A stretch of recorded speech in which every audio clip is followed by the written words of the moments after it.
تاریخ میں کچھ اثرات چھوڑ کے دنیا کے اندر جاتے ہیں، وہ انہیں یاد رکھا جاتا ہے، ان کی سیرت قابل مطالعہ ہوتی ہے، ان کے اندر ان کے کاموں میں اتنی کشش ہوتی ہے، ان کی شخصیتوں میں اتنا رچاؤ ہوتا ہے، یہ لوگ انہیں یاد کرنے پر مجبور ہو جاتے ہیں۔ تو سیرت کو سنوارے ہو، سوانح عمری ہو، سوانح نگاری ہو، بایوگرافی سے کہتے ہیں وہ ہو، یا عربی میں تذکرہ اور تراجم کے نام سے جسے یاد کیا جاتا ہے، تو شخصیات، بڑی بڑی شخصیات کے تراجم، تذکرے، بایوگرافی اور ان کی سیرت و سوانح کا آپ مطالعہ کرتے ہیں۔ اس کا مقصد صرف یہ ہوتا ہے کہ آپ ان کی خوبیوں کو پڑھتے چلے جائیں اور اس جیسا بننے کا جذبہ اور اسپرٹ اور عزم مصمم پیدا کرتے چلے جائیں۔ اگر بڑوں کی شخصیت کو پڑھ کے کچھ حاصل نہیں کر رہے آپ، صرف معلومات میں اضافہ کرنا مقصود ہے، تو یہ کوئی بڑی خدمت نہیں ہے، بڑی بات نہیں۔ یہ سیرت سوانح نگاری جو آپ کا موضوع تھا آج، یہ اب تاریخ کا ایک جز ہے۔ تاریخ نویسی آپ کو معلوم ہے کہ دنیا میں اصلاً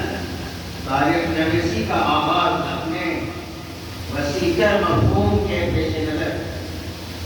وسیع مفہوم کو سامنے رکھ کر اگر تاریخ نویسی دنیا میں کسی نے کی ہے تو مسلمان ہیں۔ مسلمانوں سے پہلے اس بےقدری کے ساتھ اور اس وسیع تناظر کے ساتھ، اس وسیع تناظر کے ساتھ مسلمان ہیں، اس لیے کہ تاریخ نویسی کا زمانہ اور حدیث کے تدوین کا زمانہ، دونوں کا زمانہ تقریباً ایک ہی ہے، کیونکہ تاریخ نویسی میں مقدم ہے۔ مغازی کی تاریخ نویسی کا آغاز مسلمانوں میں مغازی رسول کے ذریعے سے ہوا۔ رسول صلی اللہ علیہ وسلم کی سیرت کے ایک گوشے کو شروع میں لوگوں نے ہائی لائٹ کرنے کی کوشش کی، اور وہ ہے جنگوں کی تاریخ۔ زمانے جاتے ان کے عربوں میں جنگوں کی تاریخ کے علاوہ کوئی تاریخ نہیں، تاریخ میں کوئی کتاب نہیں، جتنا پڑھنا نہیں چاہتے تھے تو کام ان کی تاریخ مدور ہوگی۔ جو کچھ سرمایہ تھا ان کا شعری سرمایہ تھا، ادب کا سرمایہ تھا، اور وہ شعر ان کا دیوان العرب تھا، یعنی ان کی زندگی کی کہانی بیان کرنے والی چیز تھی شاعری ان کی۔ تو اس شاعری کے تناظر میں اور کچھ دیگر اسباب کے تناظر میں ان لوگوں نے تاریخ نویسی کا آغاز کیا۔ تو چونکہ ایام العرب، حروب العرب، جنگوں کی جو عربوں کی جنگیں کئی طرح ان کی تاریخ، اس لیے پہلے پہلا عربوں کی توجہ، مسلمان عربوں کی توجہ مغازی رسول کی طرف، اور اس لیے بھی ہوئی کہ ان آیات کتاب، جن آیات کا تعلق غزوات سے، جنگوں سے، اس کے ساتھ جو پس منظر ہے، جو شان نزول ہے وہ، اور پھر اس کے ساتھ جو احکامات متعلق ہیں آیات کے ساتھ، جو آیات، ان آیات کے ساتھ جو شرعی احکامات مربوط ہیں، وہ سبب بنے اس بات کا کہ زیادہ سے زیادہ مغازی رسول کے بارے میں، حضور صلی اللہ علیہ وسلم کے غزوات کے بارے میں معلومات حاصل ہوئی۔ اس کے بعد حضور صلی اللہ علیہ وسلم کی سیرت کی طرف توجہ، عمومی سیرت کی طرف۔ مدنی دور کی سیرت تو بالکل اس کا ہر جزیہ مسلمانوں نے محفوظ رکھا۔ مکی دور کے 13 سال زندگی کی سیرت مبارکہ جو ہے اس تفصیل کے ساتھ صحابہ کرام محفوظ نہیں رہ سکے، اس لیے کہ حالات ایسے نہیں تھے کہ ان کو محفوظ کیا جا سکتا ہے۔ پھر جو یادداشت، ان کی یادداشت نے جتنا ساتھ دیا وہ تفصیلات ہمارے سامنے موجود ہیں۔ تو میرے بھائیوں، یہ ہے اصل میں تاریخ نویسی کا آغاز۔ تو اب جو ہے وہ سیرت و سوانح جب آپ بولتے ہیں، یا اس کے ساتھ سیرت نگاری کا لفظ بولتے ہیں آپ، یا سوانح عمری کا لفظ بولتے ہیں آپ، تو نگاری اور عمری کا ذائقہ لگا دینے کے بعد تو وہ ادبی چیز ہو جاتی ہے، اور سیرت و سوانح جب آپ بولتے ہیں وہ تاریخ کا ایک جز ہو جاتا ہے۔ تاریخ عام میں ہوتا ہے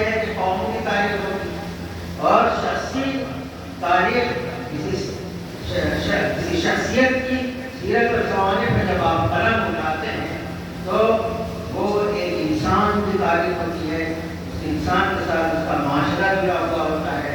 اس کا بیک گراؤنڈ ہوتا ہے، اس کا وطن ہوتا ہے، اس کے کارنامے ہوتے ہیں، اور جہاں جہاں اس کے کارناموں کے اثرات جاتے ہیں وہ سب کا احاطہ کیا جاتا ہے۔ تو گویا ایک طرح سے چھوٹی موٹی دنیا کی اور ایک چھوٹے عہد کی کہانی ہوتی، وہ کہانی تاریخ ہوئی۔ کہانی پہ یاد آیا، کہانی میرے دل سے نکل کر مجھے یاد آیا، یورپ میں علامہ شبیر یہ بات لکھی۔ یورپ میں جو تاریخ نویسی ہوتی ہے آج بھی ہوتی ہے، وہ ناول نگاری کے انداز میں ہوتی ہے، وہ قصہ گوئی کے انداز میں ہوتی ہے۔ 50-50 60 ضخیم جلدوں میں ان کے تاریخ ہوتی ہے۔ میرا ذہن اس طرف جاتا ہے کہ قرآن کریم میں تاریخ کا جو حصہ ہے اور وہ ایک سلوک سے زائد ہے، قرآن کے ایک سلوک سے زائد جس کا تاریخ پر مبنی ہوگا، اس تاریخ کو تاریخ کہیں نکال گیا ہے، ایسا سے اس کو تعبیر کیا گیا ہے۔ انبیاء علیہ السلام کے قصے ہیں، کہانیاں ہیں،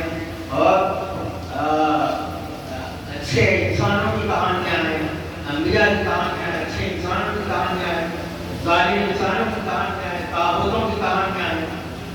بھلے برے ہر طرح کے انسانوں کی کہانیاں ہیں۔ وہ کہانیاں وہ نہیں ہے جو ہم عام فہم زبان میں لفظ کہانی یا خرافات کا لفظ بولتے ہیں۔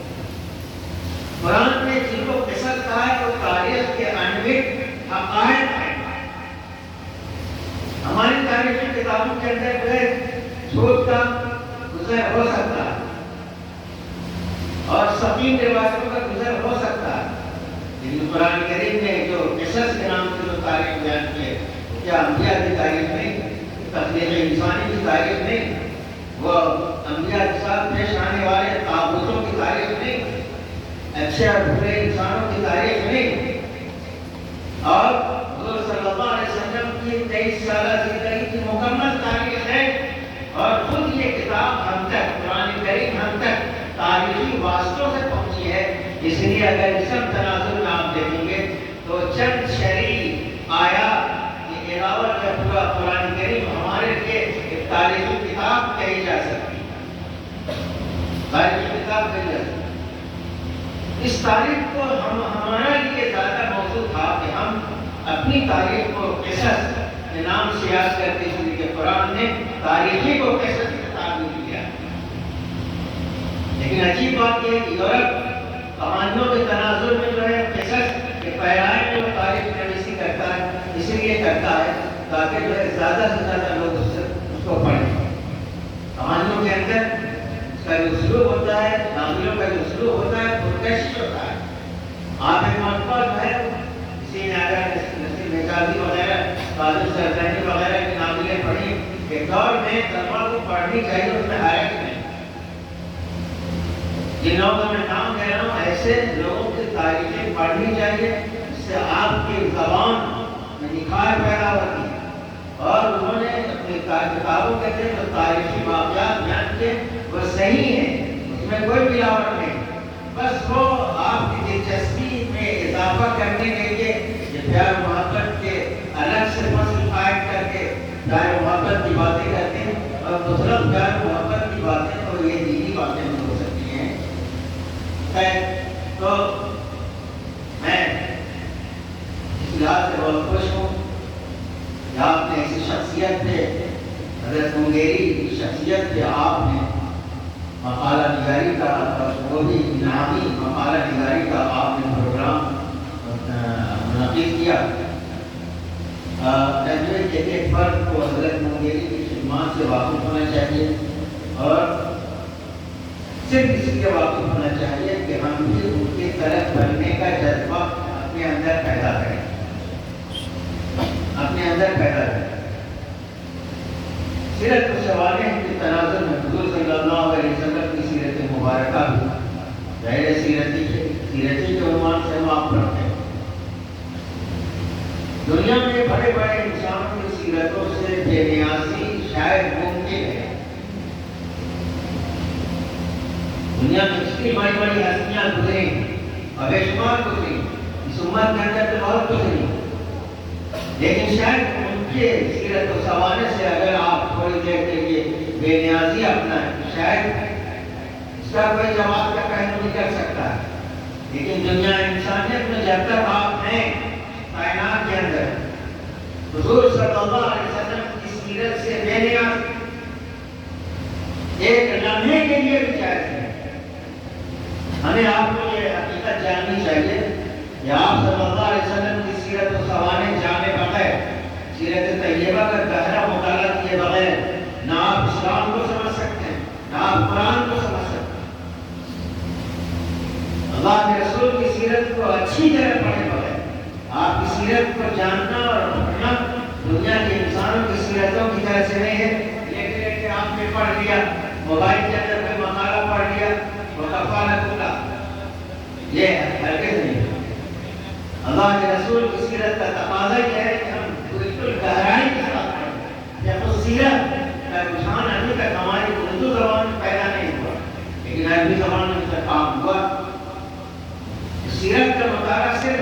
سرسری مطالعہ نہیں ہونا چاہیے،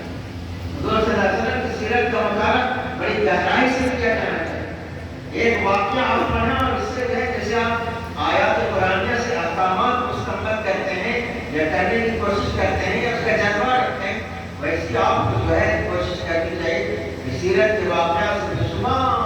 مسائل اور بے شمار نکات جو ہے آپ حاصل کریں۔ اتنی گہرائی سے مطالعہ کرنا آپ کے لیے دینی فائدہ ہے۔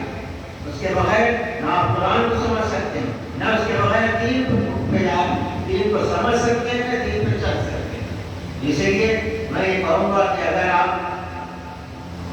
50% 100% میں اگر 50% آپ سیرت کا مطالعہ آپ کو کرنا چاہیے، اب 25%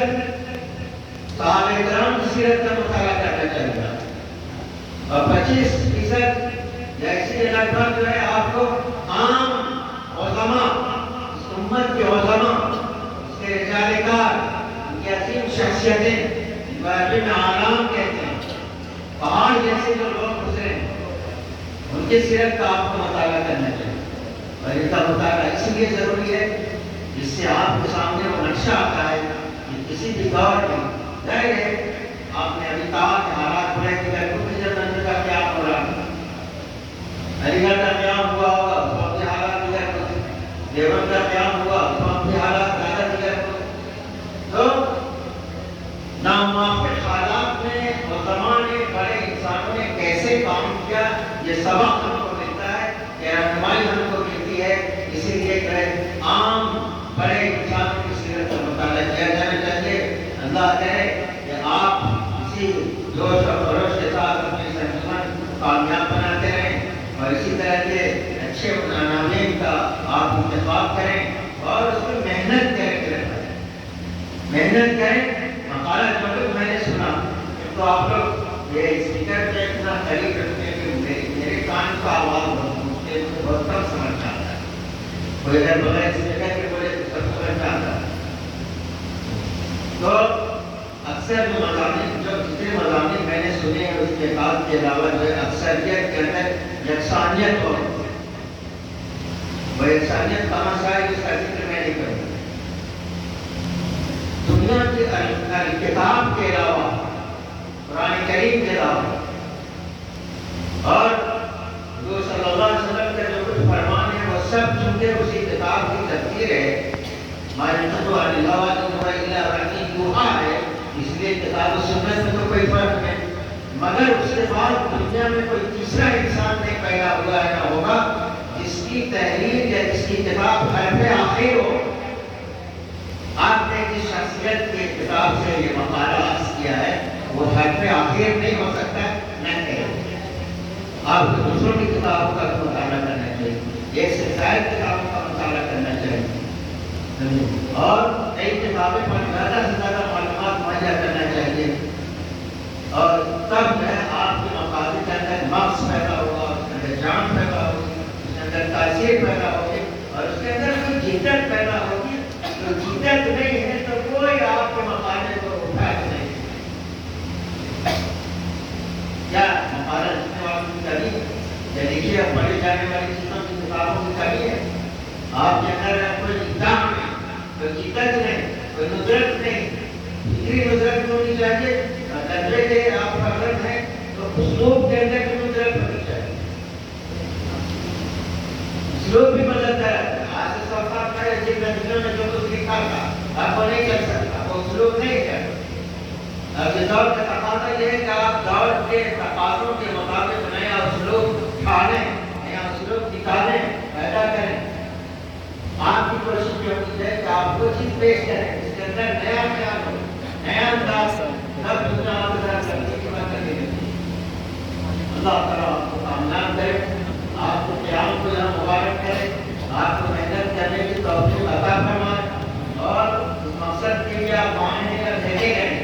اس مقصد میں اللہ آپ کو کامیاب کرے، اور آپ کو دعوت الحمدللہ رب العالمین۔